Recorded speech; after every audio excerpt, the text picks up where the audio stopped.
እግዚአብሔር አምላካችን ለዘላለም የተባረከ ይሁን። ጌታ ሳይደክመው እንደ ልማዱ ዛሬም ሊናገረን በቃሉ ሊባርከን ሰብስቦናል። ቃሉ ይፈውሳል፣ ቃሉ ይገስጻል፣ ቃሉ ይመልሳል፣ ቃሉ ያጽናናል፣ ቃሉ ተስፋ ይሰጣል። የቃሉ ባለቤት የሆነው ጌታ በመካከላችን ይሁን። አሜን። እንጸልያለን።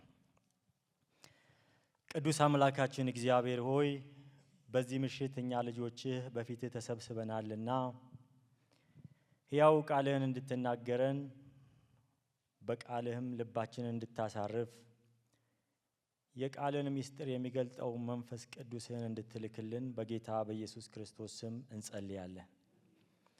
እግዚአብሔር የዘላለም አምላክ ሆይ ጊዜያችንን ሰውተን አንተን ፈልገን ካንተ ልንሰማ ነው የተሰበሰብነውና ሳትናገረን፣ ሳትነካን፣ ሳትለውጠን፣ እይታችንን ሳትቀይር፣ ሳትፈውሰን ከዚህ እንዳንወጣ በጸጋ እንድታግዘን በኢየሱስ ስም እንጸልያለን። እግዚአብሔር ሆይ ቃልህ ጨለማን ይገፋል። ቃልህ ከኃጢአት እንድንርቅ ያደርገናል። ቃልህ ቅድስናን እንድንናፍቅ ያደርገናል። ቃልህ ያንተን መምጣት ያንተን ምስጢር ይበልጥ እንድናውቅ ወደ አንተ ይጠራናልና የቃልህ መገኘት በመካከላችን ይሁን። የቃልህ መገኘት ጌታ ሆይ ያንተ በመንፈስ ቅዱስ አማካኝነት በመካከላችን መገኘት ይሄን አስፈሪውን ዘመን፣ ይሄን አስጨናቂውን ዘመን፣ ይሄ ግራም ያጋባውን ዘመን እግዚአብሔር የዘላለም አምላክ ሆይ ዛሬ አንድ ነገር ሆኖ ሌላ ነገ የሚሆንበት ዘመን የምናልፍበት በሕያው ቃልህ ነውና ቃልህን ተናገረን። የቃልህ ባለቤት መንፈስ ቅዱስ አንተ ብቻ በመካከላችን እንድትከብር እንለምንሃለን። ቃልን እንዳንሰማ የሚዋጋን ክፉ በኢየሱስ ስም የታሰረ ይሁን።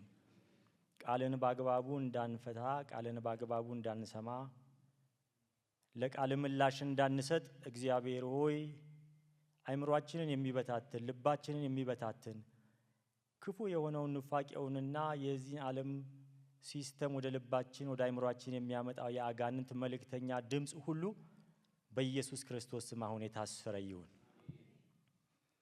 እግዚአብሔር የዘላለም አምላክ ሆይ ቃልህ ቀንበራችንን አሁንም ደግሞ ይስበር።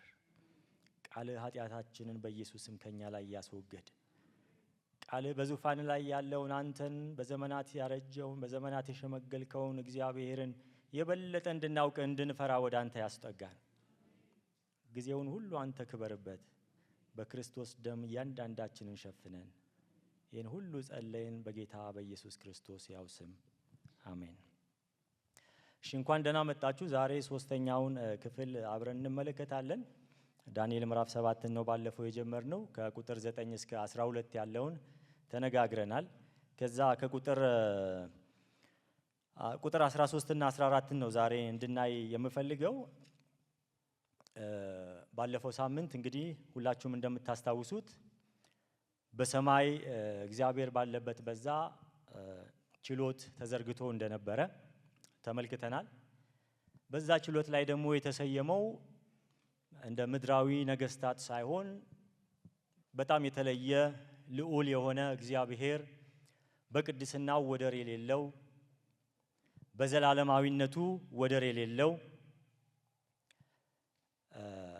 ልብሱም እንደ በረዶ ነጭ የሆነ እንደዚሁም ጠጉሩ እንደ ጥጥ ነው ተብሎ ቅድስናው የተገለጠለት ስሙም ደግሞ በጣም ደስ በሚል ታይትል የተነገረው በዘመናት የሸመገለው ወይም በእንግሊዘኛው the ancient of days የሚባለው በዙፋኑ በችሎቱ ተሰይሞ ተቀምጦ እንደነበረ በዚያ አስፈሪ በሆነው ዙፋኑ ላይ የፍርድ ዙፋኑ ላይ ደግሞ ምድራዊ አምባገነኖችና የዚህ ዓለም ገዢዎች ራሳቸውን በአራዊት ተመስለው የተገለጡበት የነሱ አቅም ምን ያህል የተወሰነ እንደሆነ በዚህ በልዑሉ በእግዚአብሔር ፊት ሲቆሙ በዙፋኑ ከሚፈሰው ከሚያቃጥለው እሳት የማያመልጡ እንደሆነ አሁንም እግዚአብሔር በሰጣቸው ጊዜ እግዚአብሔር በቀጠረላቸው ጊዜ የቱንም ያህል በትዕቢት ቢናገሩ ዙፋናቸው ምንም ያህል ከፍ ያለ ቢመስል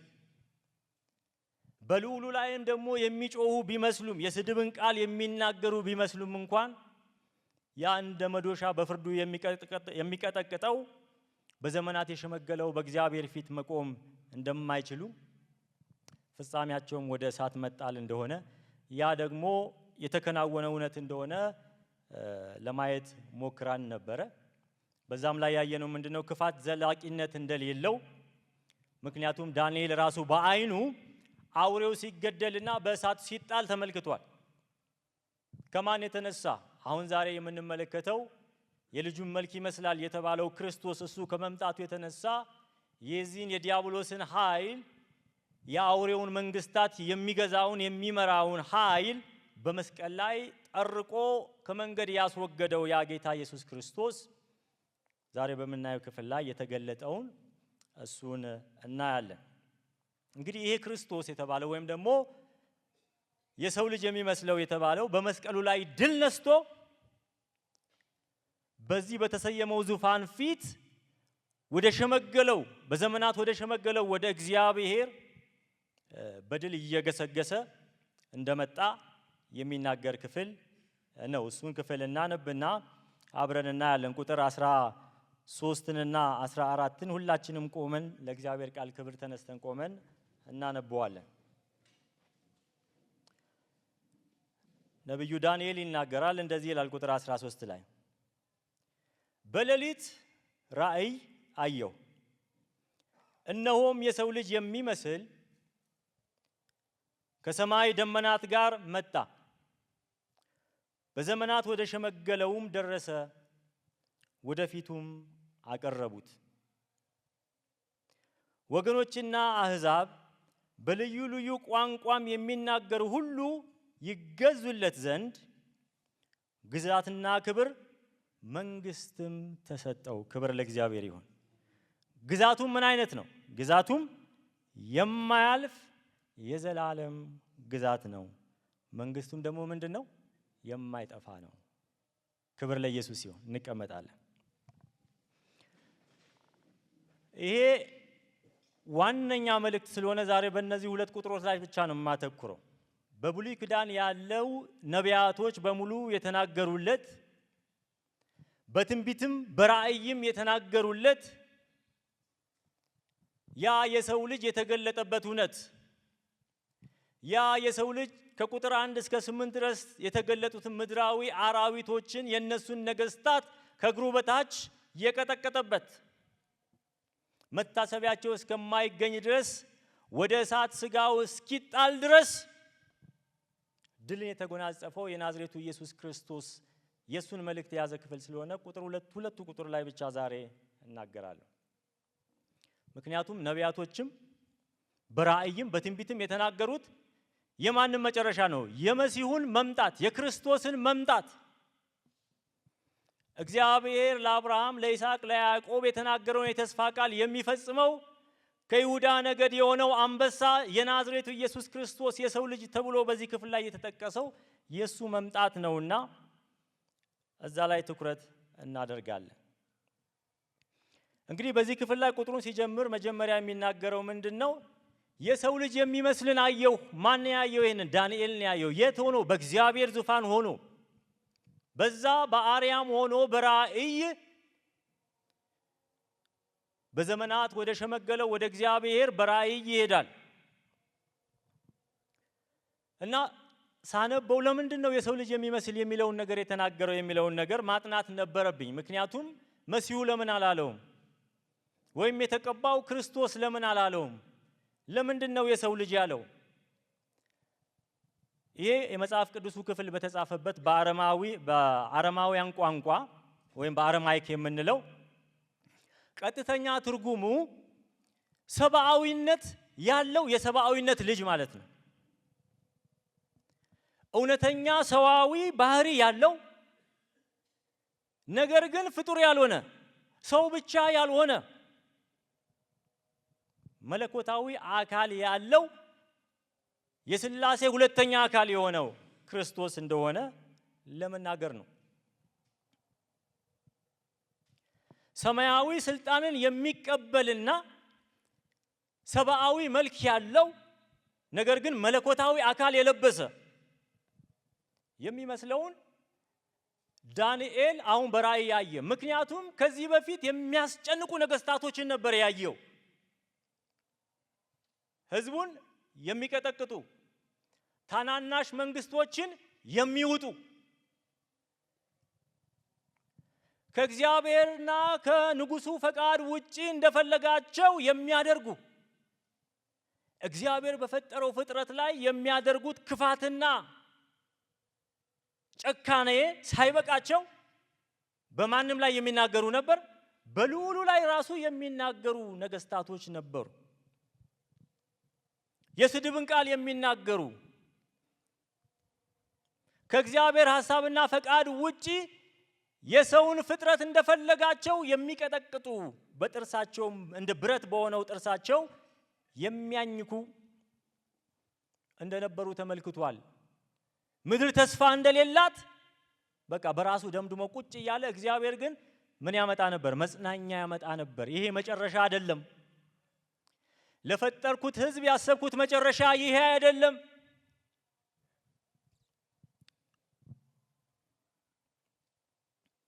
ስለዚህ የሰው ልጅ ብሎ እዚህ ጋር ሲናገር ከቁጥር 1 እስከ 8 ላይ ሰው ሆነው ነገር ግን ባህሪያቸው ወደ ምን የተለወጠ? ወደ አውሬነት የተለወጡትን እነሱን በንጽጽር ነው ያስቀመጠው። ይሄ መለኮት ነው። ከስላሴው አካል ሁለተኛው ነው። ዓለም ሳይፈጠር በፊት የእግዚአብሔር ልጅ የሆነ ነው። የሰውን መልክ የያዘ ነው። ለሰዎች ርህራሄ ያለው ነው። በተቃራኒው ግን ከቁጥር 1 እስከ 8 ያየናቸው ፍጡር ቢሆኑም ሰው ቢሆኑም ከእግዚአብሔር ሐሳብ ስለራቁ ከእግዚአብሔር ፈቃድ ስለራቁ ከንጉሱ ጋር ስለተጣሉ አውሬያዊ የሆነው ባህሪያቸው ወጥቶ ነበር። ይሄ የሰው ልጅ ግን ምን የሚል ነው? የወደቁትን የሚያነሳ ነው፣ የሚራራ ነው፣ የተጨቆኑትን ለነሱ ሊደርስ የተላከ የመጣ ነው። በብረት ጥርሳቸው ህዝቡን እንደሚያደቁት የዚህ የሰው ልጅ መንግስቱ የተመሰረተው በእነሱ አይነት መርህ ላይ አይደለም። ታናናሽ መንግስታትን እየዋጡ እንደመጡት መንግስት አይደለም። ቅዱሳኑን እያሳደዱና በልዑሉ ላይ የስድብን ቃል እየተናገሩ የመጡት የአራዊት መንግስታትን ክስ ዋጋቸውን ሊሰጥ ፍርዳቸውን ሊሰጥ የያዙትን ስልጣን በሙሉ ምን ሊያደርግ? ሊቀማ በተዘጋው ዙፋን ፊት ሊደርስ ገስግሶ የሚመጣ ምንድን ነው? የሰው ልጅ ነው። ይህ የሰው ልጅ በኃጢአትና በጭቆና ሳይሆን በፍጹም ጽድቅ በፍጹም ቅድስና የሚገዛ እውነተኛ ሰብአዊነት ያለው አካል ደግሞ ያለው መለኮት ነው። አንዳንድ የሥነ መለኮት ጸሐፊዎች ሲናገሩ ይሄ የሰው ልጅ የተባለው እናንተ የአዲስ ኪዳን አንባቢዎች ናችሁ፣ ክርስቶስ ነው የምትሉት፣ መለኮት ነው የምትሉት እናንተ ናችሁ እንጂ ይሄ እኮ የሰው ልጅ የተባለው የሰው ልጅ ነው፣ በዛ ጊዜ የነበረውን ነገር የሚገልጥ እንጂ ያለፈ ነገር የለውም ይላሉ። ነገር ግን በእኛ ቤተ ክርስቲያን አስተምሮ የሰው ልጅ ተብሎ የተገለጠው መገለጫ በራሱ የመለኮት ኃይል መግለጫ መጠሪያ ስሙ ነው።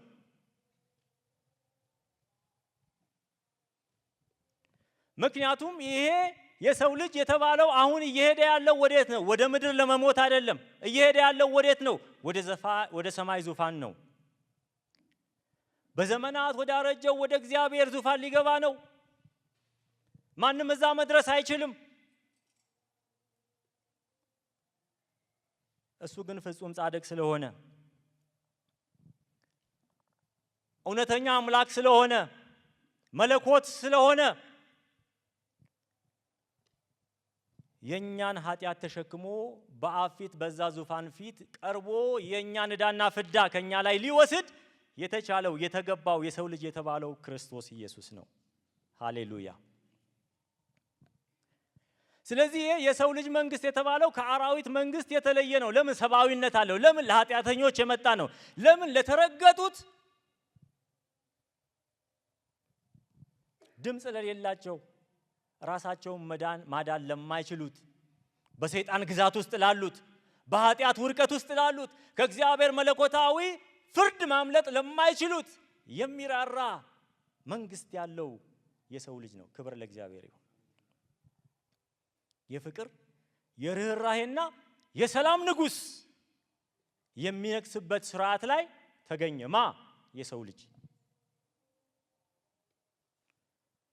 ይህን ሰብአዊነቱን የዕብራውያን ጸሐፊ ሲናገር ምን አለ?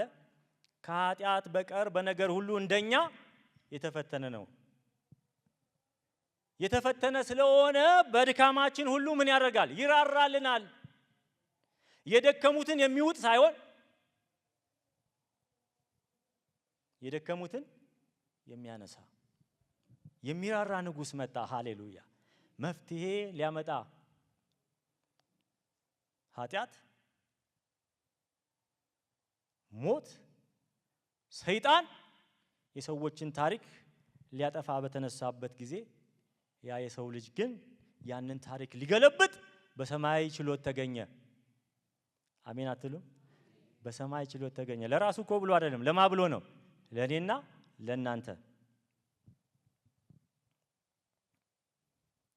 ሐዋርያቱ ራሱ ይሄ አይነት መንግስት እንዳለው የሰው ልጅ ይሄ አይነት መንግስት እንዳለው የፍቅር፣ የቅድስና፣ የርህራሄ መንግስት እንዳለው አልገባቸውም።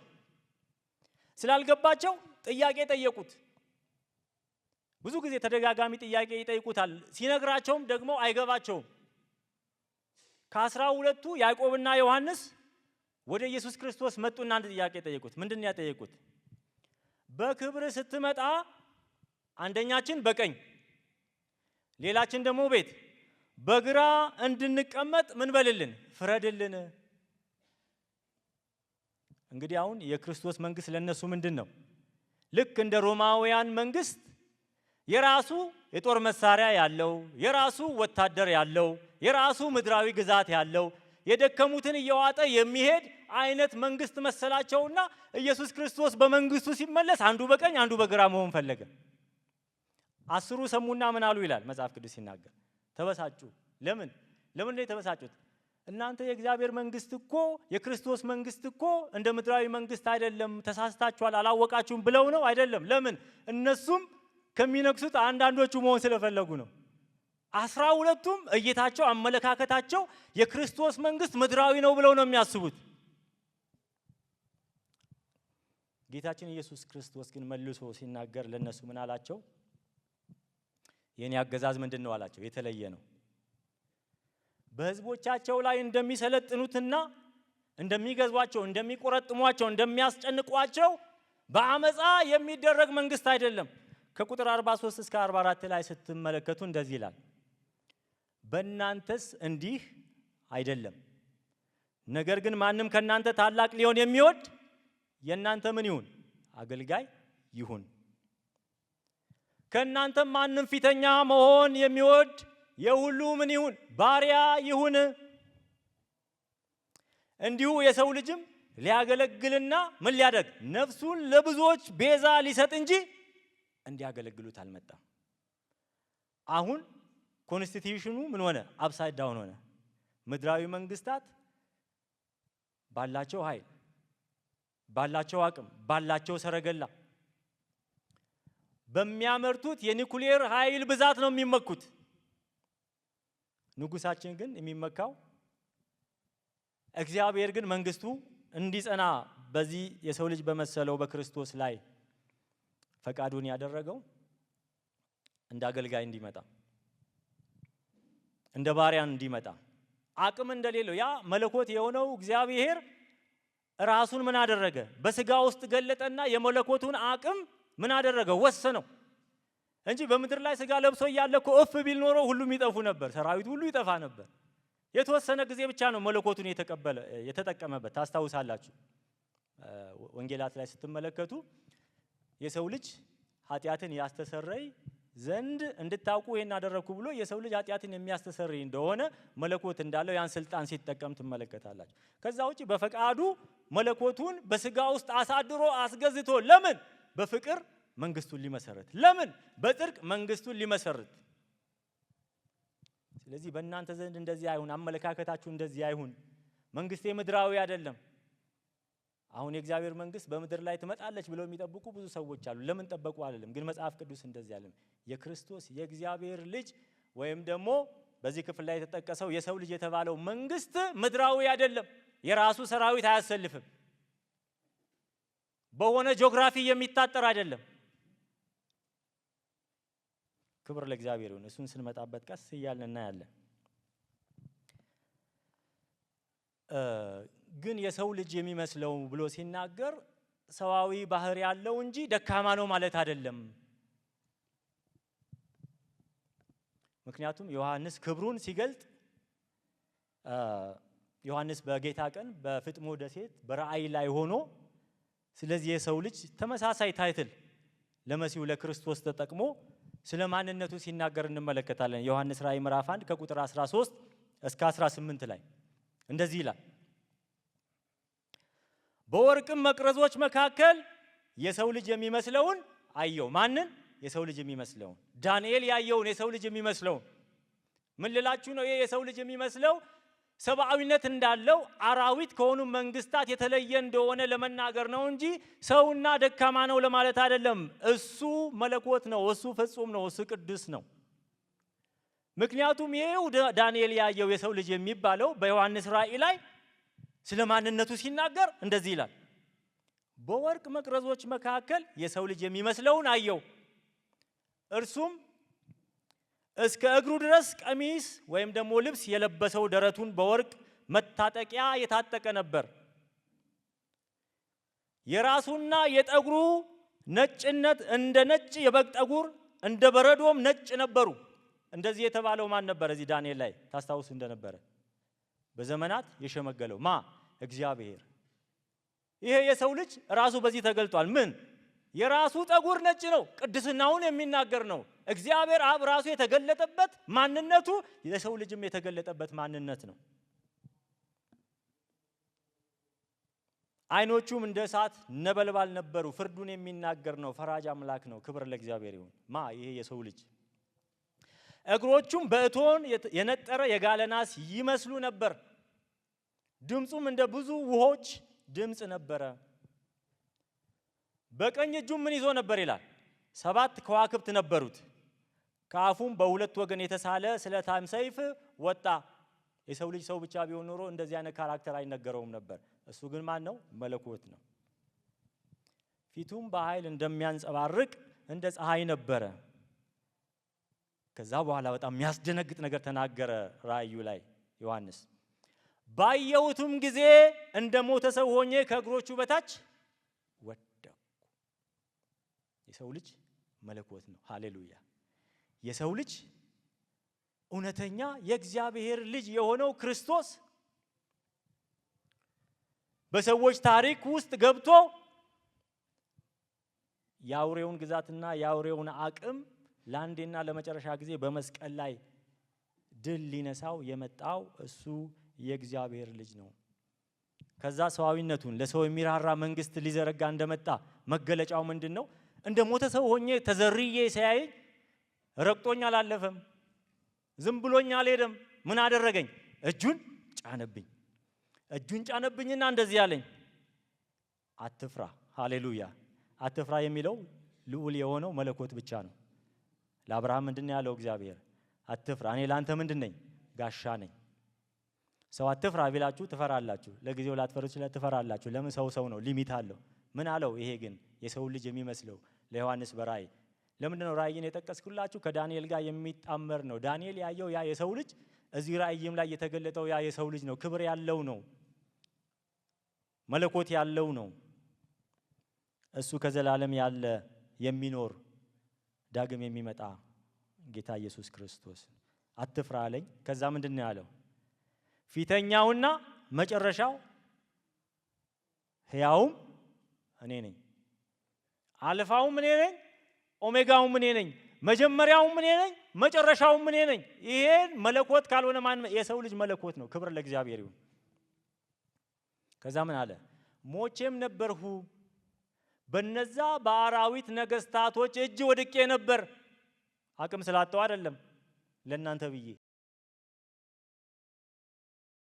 በመስቀል ላይ ሰድበውኝ ነበር። የስድብ ቃል የሚናገረው ያ አውሬ ከ10 ቀንድ መካከል አንዱ የሚወጣው ሮማውያን በኢየሱስ ክርስቶስ ላይ ይሳደቡ ነበር። የስድብ ቃልና እውነት አንተ አምላክ ከሆንክ ራስን ምን በል አድን፣ እስቲ እኛንም አድን።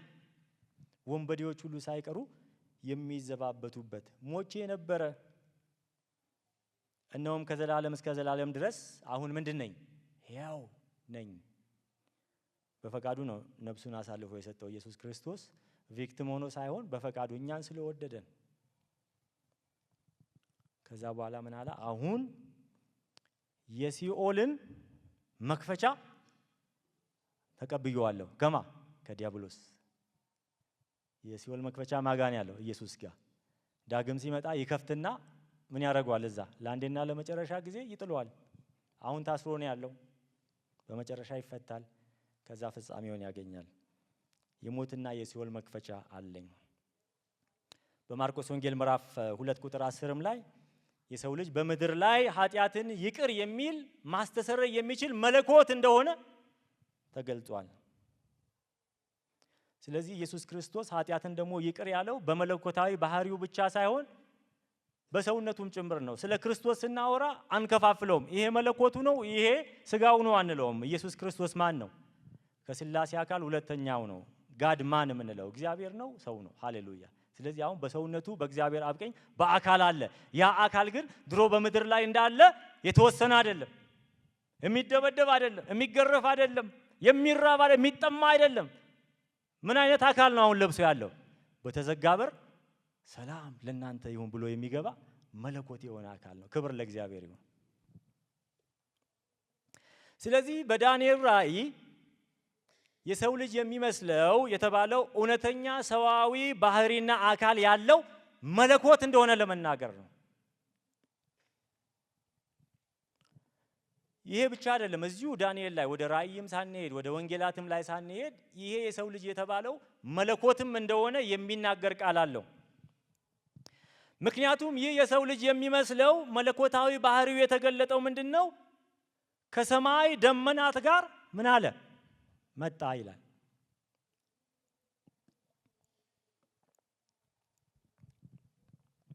እንደምታስታውሱት በብሉይ ኪዳን ውስጥ በደመናት ላይ መምጣት ወይም ደግሞ በደመናት ላይ መጋለብ ለእግዚአብሔር ብቻ የተጠበቀ መለኮታዊ ተግባር ነው።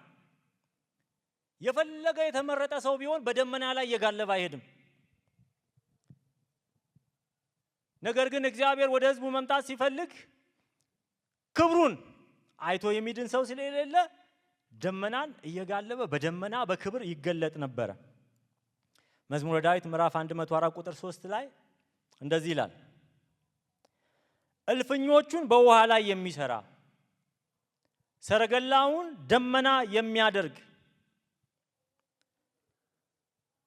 ደመናትን ወይም ደግሞ በሌላው ትርጉም ላይ ደመናትን መጋለቢያው የሚያደርግ በነፋስም ክንፍ የሚሄድ ማን ነው ይላል? እግዚአብሔር ነው። ያ ማለት ባጭሩ ምንድነው? ይሄ የሰው ልጅ በደመና ወዴት እየሄደ ነው? ወደ አብ እየሄደ ነው። በክብር መለኮት ነው ማለት ነው። ክብር ለእግዚአብሔር ይሁን። ኢሳይያስም ላይ ሄዳችሁ ስትመለከቱ ቁጥር 19 ቁጥር 1 ላይ እነሆ እግዚአብሔር በፈጣን ደመና ላይ ተቀምጦ ወደ ግብጽ ይመጣል፣ የግብጽ ጣዖታት በፊቱ ይንቀጠቀጣሉ፣ የግብፃውያን ልብ በውስጣቸው ይቀልጣል። ለምን? ልዑል የሆነው እግዚአብሔር በደመና ላይ መሄድ ጀምሯል። በጣም የምወደው ጥቅስ ዘዳግም መጽሐፈ ዘዳግም ላይ ቁጥር 33 ቁጥር 26 ላይ ይሹሩን ሆይ በሰማያት ላይ ለረድኤትህ በደመናትም ላይ በታላቅነት እንደሚሄድ እንደ እግዚአብሔር ያለ ማንም የለም። የሰው ልጅ ማን ነው? እግዚአብሔር ነው። ክብር ለኢየሱስ ይሁን። ከስላሴ አካል ሁለተኛው የሆነው የሰው ልጅ እሱ ማን ነው? እግዚአብሔር ነው። በምድር ላይ ያለውን ይሄን ግፍ ጸጥ የሚያደርግ ይህ የሰው ልጅ የሚመስለው ተብሎ በዳንኤል ላይ የተጻፈው ሰውነቱን ብቻ ለመግለጽ ሳይሆን መለኮታዊ ማንነቱንም ለማሳየት ነው። የእግዚአብሔርን ብቸኛ ባህሪ የሚጋራ በደመናት የሚመጣ በደመናት ላይ ሆኖ የሚሄድ እሱ የሰው ልጅ የተባለው ሰውም መለኮትም የሆነው እውነተኛው መሲህ ነው፣ እውነተኛው ክርስቶስ ነው። ወደዚህ ምድር መጥቶ በመስቀል ላይ ሞቶ ተቀብሮ በሶስተኛም ቀን ከሙታን ተነስቶ ሐዋርያቱ እያዩት ደመና መጥቶ ነጥቆት ወዴት? ወደ እግዚአብሔር እየወሰደው ነው። ምን ሊያደርግ? በችሎቱ ሊሰየም፣ ስልጣኑን ሊረከብ፣ ግዛቱን ሊረከብ። ምድራዊ ነገስታቶች በቋንቋና በተለያየ ነገር ሰዎችን ለያይተው ረግጠው ሊገዟቸው የነበረውን እነሱን ግን ከነገድ ከቋንቋ ምን ሊያደርግ? ሊዋጃቸው፣ አንድ ሊያረጋቸው፣ የእግዚአብሔር ልጆች ሊያደርጋቸው። ከዛ እዚሁ ቁጥር 13 ላይ ከደመናት ጋር ወይም ደግሞ ከሰማይ ደመናት ጋር ምን አደረገ ነው የሚለው? መጣ ነው የሚለው። ማ ብያችኋለሁ? የሰው ልጅ። የሰው ልጅ የተባለው ሁለቱንም ባህሪ የሚገልጥ ነው። መለኮትንም የሚገልጥ ነው። ሰዋዊ ባህሪውንም በተቃርኖ ከአራዊቱ ባህሪ ጋር ህዝቡን እንዴት እንደሚገዛ፣ መንግስቱ በምን አይነት እንደሚመሰረት የሚያንጸባርቅ ነው። ሌላው በዚህ በደመና ሆኖ የሚሄደው ወዴት ነው? ወደ እግዚአብሔር ነው የሚሄደው። የኢየሱስ የጉዞ አቅጣጫ ወዴት ነው የሚለው በእኛ በሉትራን ቤተክርስቲያንና በሌሎች አብያተ ክርስቲያናት መካከል ያለው አተረጓጉም የተለየ ነው። እሱን ማወቅ ያስፈልገናል ብዬ ስላሰብኩኝ እሱ ላይ መናገር እፈልጋለሁ። ቅድም ብያችኋለሁ። ዳንኤል አሁን በራእይ ያለው የት ነው? የእግዚአብሔር ችሎት በተሰየመበት በሰማይ ነው። ኢየሱስ ክርስቶስ ደግሞ ከደመና ጋር ምን አደረገ ነው የሚለው? መጣ ነው የሚለው። የሚመጣው ወዴት ነው? በዘመናት ወደ ሸመገለው በዛ በሰማይ ባለው ነው እንጂ ወደ ምድር ወረደ አይደለም የሚለው። ወደ ሰማይ ወጣ ነው የሚለው በደመና። ነገር ግን አንዳንዶቹ ሲተረጉሙት ወይም ሲያስተምሩ ሌላኛው ቪው ምንድነው የሚለው? ኢየሱስ ክርስቶስ ወደ ታች ነው የወረደው፣ ወደ ምድር መውረዱን የሚያሳይ ነው ይላሉ። የክርስቶስ የጉዞው አቅጣጫ ኢየሱስ ከሰማይ ወደ ምድር የሚወርድበትን ዳግም ምጽአቱን የሚያሳይ ነው ብለው ያስተምራሉ። ስለዚህ ለነሱ ይሄ ትርጓሜው ምንድነው? ከማቴዎስ ወንጌል ምዕራፍ 24 እና ከዮሐንስ ራእይ ምዕራፍ 19 ጋር በቀጥታ ያገናኙትና በታላቁ መከራ ማብቂያ ላይ የሰው ልጅ የአራዊቱን የአንቲክራይስትን ምድራዊ መንግስታት ለመደምሰስና በኢየሩሳሌም ላይ የ1000 ዓመት ምድራዊ መንግስትን ለመመስረት በደመና ወደ ምድር እንደሚመጣ ያስተምራሉ። የኛ አስተምሮ ግን የሉትራን አስተምሮ ክፍሉ ላይ እንደሚል ቴክስቱ የሚለውን ሜሴጅ ነው እንጂ እኛ ከውስጡ አውጥተን የምንናገረው መልእክት ይዘን አይደለም ወደ ቴክስቱ የምንመጣው ብያለሁ መጀመሪያ ስንጀምርና ከደመናት ጋር መጣ ነው እንጂ የሚለው ከደመናት ጋር ሄደ አይልም። እየመጣ ያለው ደግሞ ወዴት ነው? ወደ ሰማይ ነው። እግዚአብሔር በተሰየመበት በዛ በዙፋኑ ላይ ነው። ስለዚህ ኢየሱስ ክርስቶስ የመጨረሻውን ፍርድ ሊያደርግ ወደ ምድር የወረደበትን ምጽአቱን ሳይሆን ይሄ ክፍል የሚናገረው ጌታችን ኢየሱስ ክርስቶስ ከሞተ በኋላ ከተነሳ በኋላ አርጎ በአብ ቀኝ ወደ ሰማይ የወጣበትን እርገቱን ነው የሚያሳየው። ሪዘረክሽኑን ነው የሚያሳይ አሜን፣ አሴንሽኑን ነው የሚያሳየው። ስለዚህ የክርስቶስ የጉዞ አቅጣጫ ወደ ታች ሳይሆን ወዴት ነው? ወደ ላይ ነው። ሚሽኑን ጨርሶ ተልእኮውን ጨርሶ በመስቀል ላይ ፈጽሞ አሁን ወደ አብ እየሄደ ነው። እርገቱን የሚያሳይ ነው እና ትርጓሜውም እዚሁ ራሱ ጥቅሱ ላይ የሚናገረው ምንድነው? በዘመናት ወደ ሸመገለው ደረሰ። ወደማ? ወደ አብ መጣ፣ ወደ እግዚአብሔር መጣ። ስልጣኑን ሁሉ ጠቅልሎ ወደሚሰጠው ወደ አባቱ መጣ እንጂ ከአብ ተነስቶ ወደ ምድር ወረደ አይልም ክፍሉ። ስለዚህ ስለ ክርስቶስ እርገትና በአብ ቀኝ ስለመቀመጡ ራእይ የተነገረ ክፍል ነው። ሐዋርያት ሥራ ምዕራፍ 1 ቁጥር 9 ላይ ደቀ መዛሙርቱ እያዩት ደመናም ከዓይናቸው ሰውራ ምን አደረገቻቸው ይላል? ተቀበለችው፣ ተቀብላው ወደ ሰማይ ወደ ላይ እንደወጣ። ስለዚህ የሰው ልጅ በዘመናት ወደ ሸመገለው የዙፋን ክፍል ወደ ላይ የወጣ መሆኑን ክፍሉ በደንብ ይናገራል። ስለዚህ ሐዋርያት ሥራ ኢየሱስ ከምድር በደመና መወሰዱን ሲያሳየን፣ የዳንኤል ራእይ የዳንኤል ትንቢት ደግሞ ክርስቶስ በደመና ታጅቦ ወደ ሰማይ ሲደርስና ወደ አብ ፊት ሲቀርብ ያሳየናል ማለት ነው። ስለዚህ ይሄ ሁለት ያተረጓጎም ልዩነቶች አሉ። የሥነ መለኮት ኢሹ ምንድነው? የጉዞ አቅጣጫ ሉትራን ያልሆኑ አስተማሪዎች የሚሉት ወደ ታች ወረደ፣ ወደ ምድር ወረደ፣ መጨረሻውን ዘመን የሚያሳይ ነው፣ ዳግም ምጽአቱን የሚያሳይ ነው፣ ያን ጊዜ ፍርድ ሊያደርግ የሚመጣበትን ጊዜ የሚያሳይ ነው ብለው ነው የሚያስተምሩት። የኛ ቤተክርስቲያን ደግሞ አይ ክፍሉ እኮ የሚለው ወዴት ነው? ወደ ላይ ወጣ ነው የሚለው፣ ወደ ሰማይ አረገ ነው የሚለው። ስለዚህ እርገቱን ነው እንጂ የሚያሳየው ምጽአቱን አይደለም። ሉትራን አስተምሮን የማይከተሉ አስተማሪዎች ድርጊቱን ሲናገሩ ምንድነው? ድርጊቱ ገና የወደፊት የሚፈጸም ነው፣ በመጨረሻው ዘመን የሚሆን የወደፊት ክንዋኔ ነው ይላሉ። የኛ አስተምሮ ግን እዚህ ክፍል ላይ እንደሚናገረው ድርጊቱ የተፈጸመ ነው። በጌታችን በኢየሱስ ክርስቶስ በእርገቱ ጊዜ የተጀመረ አሁንም ያለ እውነት ለዘላለም የሚኖር የማይለወጥ እውነት ነው። ስለዚህ ደመናቱ ክርስቶስን ያጀቡት ደመናት ወደ ምድር ለፍርድ መውረጃ ሰረገላ ሳይሆኑ ወደ ቅድስተ ቅዱሳን እግዚአብሔር ወዳለበት ወደዛ ችሎት የሚጋልብበት የመለኮት ሙላት ኃይሉ መገለጫ ክብሩ መገለጫ ሆኖ የተገለጸ ነው። ስለዚህ እነዚህ የሉትራን አስተምሮ የማያስተምሩ ሌላ አስተምሮ ወይም ደግሞ ትርጉም ያላቸው መምህራን ሲናገሩ ምን ይላሉ? ስለ መንግስቱ ባህሪ ሲናገሩ የክርስቶስ መንግስት ባህሪ ይህ አሁን እግዚአብሔር ለዘላለም ሰጠው ብለን የምንናገረው እናወራዋለን። እንመለከተዋለን ቁጥር 14 ላይ የመንግስቱ ባህሪ ለነሱ ምንድነው? ምድራዊ ነው። የመንግስቱ ባህሪ በነሱ ትርጉም ምንድነው? ፖለቲካዊና እስራኤል ተኮር ነው። ሚድል ኢስት ላይ ያለችው እስራኤል ተኮር ነው።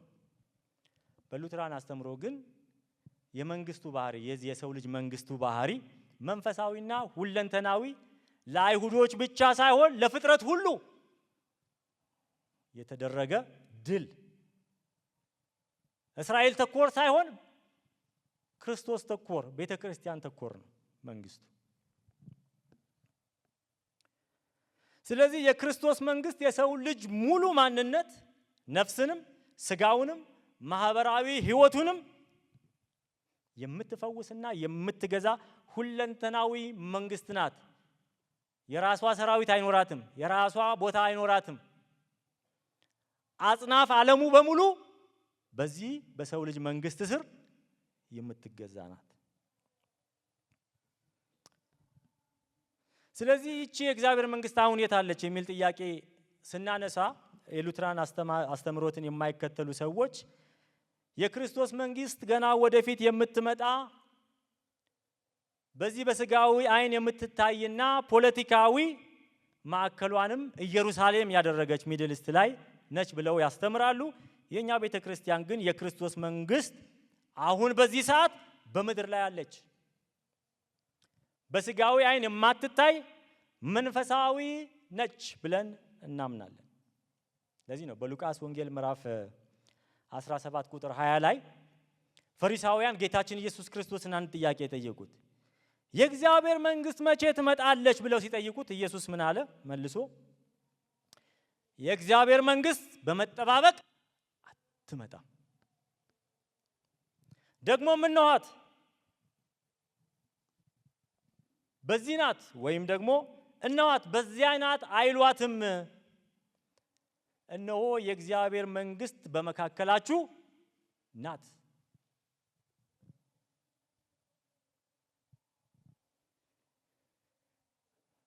ዛሬ የእግዚአብሔር መንግስት በቅዱስ ቃሉና በቅዱሳት ሚስጥራቱ በቤተ ክርስቲያን ውስጥ በኃይል ትገዛለች። ክብር ለእግዚአብሔር ይሁን። የኛ የቤተ ክርስቲያን አስተምሮ በቅዱሳት ሚስጥራት ላይ ያለን አስተምሮ ከዚህ ጋር በጣም አብሮ የሚሰላሰል ትክክለኛ የሆነ አስተምሮ ነው። የእግዚአብሔር መንግስት አሁን በመካከላችሁ ናት። መቼ? ክርስቶስ እያለ። ስለዚህ የእግዚአብሔር መንግስት ለካ ቦታ አይደለችም። የእግዚአብሔር መንግስት ለካ ራሱ ንጉሱ ነው፣ ኢየሱስ ክርስቶስ ነው። ኢየሱስ ክርስቶስ ባለበት የእግዚአብሔር መንግስት አለ። ኢየሱስ ክርስቶስ አሁን በእኛ መካከል የሚገኘው በምንድን ነው? በቅዱስ ቃሉ እና በቅዱሳት ምስጢራቱ። እውነተኛ ቃሉ በሚሰበክበት ጉባኤ ኢየሱስ አለ። በቤተ ክርስቲያን ውስጥ ሆኖ ምድርን ምን ያደርጋል? ይገዛል። ኢየሱስ ክርስቶስ በዲያብሎስ ላይ ያገኘውን ስልጣን ገና ወደፊት የሚቀዳጀው አይደለም። ኦልሬዲ መስቀል ላይ ሞቶ ሲነሳ ወደ አብ ቀኝ ሲያርግ ሙሉ ስልጣኑን ተቀብሏል። ክብር ለእግዚአብሔር ይሁን። ዳግም ሲመጣ ግን ርዝራዡን በሙሉ አይጠፋም። ለመጨረሻ ጊዜ፣ ለአንዴና ለመጨረሻ ጊዜ፣ በዛ ጊዜ ይፈረዳል። ያ ማለት ኢየሱስ አሁን ስልጣን የለውም ማለት አይደለም። ክርስቶስ በቤተ ክርስቲያን በስልጣኑ ይሰራል። የእግዚአብሔር ቃል ሲሰበክ ክርስቶስ የሰዎችን ልብ የሚያሸንፍበት መሳሪያው ሕያው ቃሉ ነው። የፖለቲካ ፓርቲ የለውም፣ የፖለቲካ ኃይል የለውም፣ ምድራዊ መሳሪያም የለውም።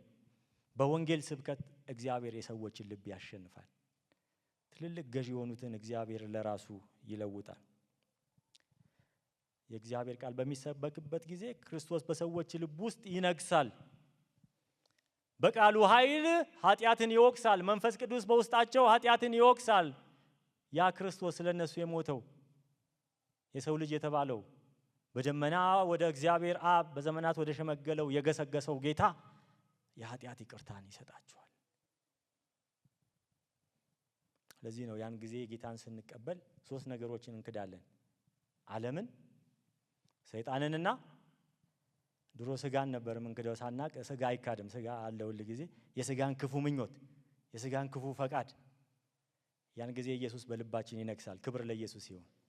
ከሱ ሌላ ንጉሥ የለም። በቅዱስ ቁርባንም እንደዚሁ በቅዱሳት ምስጢራትና በቃሉ ብያችኋለሁ። የሉትራን አስተምሮ የጌታ እራት ዝም ብሎ ለመታሰቢያ የሚደረግ ለመታሰቢያ ብቻ የሚደረግ ስብስብ አይደለም። ኢየሱስ ክርስቶስ እንደ ቃሉ በአካል በምንበላው ኅብስት ውስጥ በምንጠጣው ወይን ውስጥ እንደሚገኝ የተስፋ ቃሉን ሰጥቷል። እግዚአብሔር የተባረከ ይሁን። በዚህ ርዕስ ላይ ሌላ ጊዜ እድል ተሰጥቶኛል። እግዚአብሔር ቢፈቅድ በደንብ እንማራለን። ክርስቶስ በአካል ይገኛል። የት? ስሙ በሚጠራበት። አንድም ቤተክርስቲያን በእኛ ሉትራን አስተምሮ አንድም ቤተክርስቲያን ያደረጋት ክርስቶስ የሚነግስባት ቤተክርስቲያን ያደረጋት እውነት ሁለት ነገር ነው። በሌሎች እህት ቸርቾች አሁን ለምሳሌ አንድም ቤተክርስቲያን ያደረጋት ጠበል መፍለቁ ነው፣ የታቦት ሬፕሊካ መገኘቱ ነው። በእኛ ቤተክርስቲያን ደግሞ የሉትራን አስተምሮ ምንድነው? አንድም ቤተክርስቲያን የሚያደርጋት ምንድነው? በትክክል የእግዚአብሔር ቃል የሚሰበክባት እና በአግባቡ ቅዱሳት ምስጢራት የሚፈጸሙባት በዛች ቦታ ክርስቶስ ይነግሳል። ክብር ለእግዚአብሔር ይሁን። ስለዚህ በማንኛውም እይታ አራዊቱ አሁን ምን ሆነዋል? ተሸንፈዋል። ሽንፈታቸው ገና ወደፊት የሚጠብቅ አይደለም። የተሸነፉ ናቸው። በምን? በክርስቶስ በመስቀሉ ድል በመንሳቱ በኋላ ላይ እንመጣበታለን። ይሄን በማድረጉ እግዚአብሔር ንግስናን እኮ ለኢየሱስ ሰጥቶታል። በሰማይም በምድርም እግዚአብሔር ምን አደረገው? ከፍ አደረገው። ከስም ሁሉ በላይ የሆነውን ስም ሰጠው። ስለዚህ ይህ የሰው ልጅ ስልጣኑ እውነተኛ ነው። ስልጣኑ ዘላለማዊ ነው። ስልጣኑ የማይለወጥ ነው። ስልጣኑ የማይነቀነቅ ነው። ለዚህ ማስረገጫ ደግሞ ቁጥር 14 ላይ ያለውን ቶሎ ብዬ ላንበብ። እንደዚህ ይላል። ደረሰ። አሁን የት ደረሰ? አብ በሚገኝበት። ቅድም ብያቸዋለሁ። ወረደ አይደለም፣ ደረሰ፣ ወጣ። አብ በሚገኝበት በደመና ታጅቦ በክብር እዛ ደረሰ። እዛ ሲደርስ የሆነው ምንድን ነው? ቁጥር 14 ላይ ወገኖችና አሕዛብ በተለያዩ ቋንቋዎችም የሚናገሩ ሁሉ እንዲገዙለት ሶስት ነገር ተሰጠው ይላል። ምን ተሰጠው? ግዛት፣ ክብርና መንግስት። ግዛትም የሱ ነው። ሃሌሉያ። የት? ሚድል ኢስት ላይ የምትገኘው ብቻ አይደለችም። አጥናፈ ዓለሙ በሙሉ በሰማይም በምድርም ግዛት የሱ ብቻ ነው። ክብርም ተሰጠው። መንግስትም ተሰጠው። ከዛ በኋላ ምን ይላል? መጨረሻው ላይ ቁጥሩ ላይ ግዛቱ ምን አይነት ነው? የማያልፍ የዘላለም ግዛት ነው። አሜን አትሉ? ክብር ለኢየሱስ ይሁን። የሰው ልጅ የሚመስለው ኢየሱስ ክርስቶስ ግዛቱ የማያልፍ ነው። ምክንያቱም ምን ተሰጥቶታል? ግዛት ተሰጥቶታል፣ ክብር ተሰጥቶታል፣ መንግስት ተሰጥቶታል። ግዛቱም ደግሞ የማያልፍ የዘላለም ግዛት ነው። በቁጥር ያልተለካ ነው። አልፋና ኦሜጋ የነበረው እሱ የሚቆጣጠረው። ከዛ መንግስቱም ምን የማይሆን ነው ይላል? የማይጠፋ ነው። እነኛ አራዊት መንግስታት በዚህ ምድር ላይ ያሉት ከእግዚአብሔር ፈቃድ ውጪ የሆኑት እነሱ መንግስታቸው ተወስኖ ተለክቶ በእግዚአብሔር ፈቃድ። ሉተር ሲናገር ሰይጣን ራሱ የእግዚአብሔር ሰይጣን ነው አለ። ምን ለማለት ፈልጎ ነው? እግዚአብሔር አምላክ ፈቃዱን እንዲፈጽም ሲፈልግ ይጠቀምበታል። ሰይጣንን እፍ ብሎ ሊያጠፋው ይችላል። ስለዚህ እግዚአብሔርን የማይታዘዙትን ከእግዚአብሔር ውጪ የሆኑትን አራዊታዊ የሆነ አገዛዝ በውስጣቸው የነገሰባቸውን እነሱን የሚቀጣበት ቱሉ ነው። ስለዚህ የነሱ ጊዜ የተወሰነ ነው። ይሄ ግን የሰው ልጅ መንግስቱ የማይጠፋ ነው። ግዛቱ ዘላለማዊ ነው። ስፋቱም ደግሞ ውስን የለውም። ሶስት ነገር ነው የሚናገረው። ቅድም ብያቸዋለሁ። ግዛት፣ ክብር፣ መንግስትም ተሰጠው። እንግዲህ ተሰጠው የሚለው ቃል እሱን ትንሽ ማየት ያስፈልጋል። ኢየሱስ ክርስቶስ ስጦታ አይደለም ያገኘው። ጥሩ ነገር ስለሰራ ጎሽ የኔ ልጅ ጥሩ ነገር ሰርታል ተብሎ የተሸለመ አይደለም። ምክንያቱም ኢየሱስ ክርስቶስ መለኮት ነው ብለናል። ስለዚህ ከዘላለም ሁሉ የሱ ነው። ምንም የጎደለው የሚሰጠው ነገር አያስፈልገው። ለምን? መለኮት ነው ብለናል። ይህን ፍጹም ስልጣን እዚህ ጋር ግን እግዚአብሔር ለሱ ሰጠው ይላል። ለምን? በፈቃዱ ያን መለኮቱን ስጋ ለብሶ በዛ ስጋ ውስጥ ሊሚት እንዲኖረው አድርጎ ስለነበረ። ለዚህ ነው በኤፌሶን ምዕራፍ 1 ቁጥር 20 እስከ 22 ላይ ጳውሎስ ሲጽፍ እግዚአብሔር ክርስቶስን በሰማያዊ ስፍራ በቀኙ ተቀመጠ ብሎ ሲናገር እንደዚህ ይላል። ክርስቶስንም ከሙታን ሲያስነሳው ከአለቅነትና ከስልጣንም ከኃይልም ከጌትነትም ሁሉ በላይና በዚህ ዓለም ብቻ ሳይሆን አሜን በሉ። በዚህ ዓለም ብቻ ሳይሆን ነገር ግን ሊመጣ ባለው ዓለም ደግሞ ከሚጠራው ስም ሁሉ በላይ በሰማያዊ ስፍራ በቀኙ ሲያስቀምጠው በክርስቶስ ባደረገው ሥራ የብርታቱ ጉልበት ይታያል። የብርታቱ ጉልበት ይታያል። ሁሉንም ከእግሩ በታች ምን ያደረገለት? አስገዛለት። ያስገዛለታል ነው እንደሚለው አስገዛለት። ተገዝቶለታል። ሰይጣን ዲያብሎስ ተገዝቶለታል። ከሁሉ በላይም ራስ እንዲሆን ለቤተ ክርስቲያን ምን አደረገ? ሰጠ። ክርስቶስ የሰው ልጅ ያለው ስልጣን በሙሉ የት አለ? ቤተ ክርስቲያን ውስጥ አለ። እርሷም አካሉና ሁሉን በሁሉ የሚሞላ የእርሱ ምኑ ናት? ሙላቱ ናት። ስለዚህ ተሰጠው የሚለው ቃል የሚለውን ቃል ለመረዳት አይ ቲንክ የክርስቶስን ሁለት ባህሪ በደንብ አድርገን ማየት አለብን። መለኮታዊ ባህሪው ምንም የሚጎለው ነገር የለውም። የሚሰጠው ነገር የሚጎለው ነገር የለውም። ራሱ ሰጪ ነው። ራሱ አምላክ ነው። ዓለም ሁሉ በልጁ በክርስቶስ ኢየሱስ እንደተፈጠረ የእግዚአብሔር ቃል ይናገራልና የሰው ልጅ ስንል ያን መለኮቱ አብሮ የሚናገር እንደሆነ ከሥላሴ አካል ሁለተኛው እንደሆነ ከዘላለም እስከ ዘላለም በፍጹም ግዛት ክብርና መንግስት ከብሮ ያለ እንደነበረ የፊልጵስዩስ ጸሐፊም ይናገራል ሐዋርያው ጳውሎስ። መተካከልን እንደመቀማት ሳይቆጥር ራሱ ምን አደረገ? ባዶ አደረገ በፈቃዱ። ስለዚህ የጎደለው የሚሰጠው ክብር ኢየሱስ ክርስቶስ የለውም። የከበረ አምላክ ነበረ። በፈቃዱ ግን ያንን መለኮቱን በስጋው ስላስገዛ በስጋው ለፈጸመው ነገር ለዛ እግዚአብሔር ከስም ሁሉ በላይ በነበረው ክብሩ ኢየሱስን እንዳሰበው ይናገራል። አንዳንድ ጊዜ ኢየሱስ ክርስቶስ የእግዚአብሔር ልጅ የሆነው ከድንግል ማርያም ሲወለድ ይመስለናል። ነገር ግን ኢየሱስ ክርስቶስ ከድንግል ማርያም ሲወለድ የእግዚአብሔር ልጅ አልሆነም። ኢየሱስ ክርስቶስ የእግዚአብሔር ልጅ የሆነው መቼ ነው? ከዘላለም ነው፣ ከጥንት ነው። ዓለም ሳይፈጠር በፊት ኢየሱስ ክርስቶስ የእግዚአብሔር ልጅ ነው። ከሥላሴ ሁለተኛ አካል ነው። ከድንግል ማርያም ግን ሲወለድ የእግዚአብሔር ልጅ ሳይሆን የሆነው ምንድን የሆነው? ስጋን ለበሰ። ስጋን ለበሰ። ምኑ? መለኮቱ። ያ መለኮቱ ያ የሰው ልጅ የነበረው ያ የእግዚአብሔር ልጅ የነበረው ከዘላለም እሱ ስጋ ለበሰ። ስጋ መልበሱ ደግሞ ሰብአዊነቱን ለማሳየት እኛ ልናደርገው ያልቻልነውን ነገር እርሱ ችሎ ስላሳየ።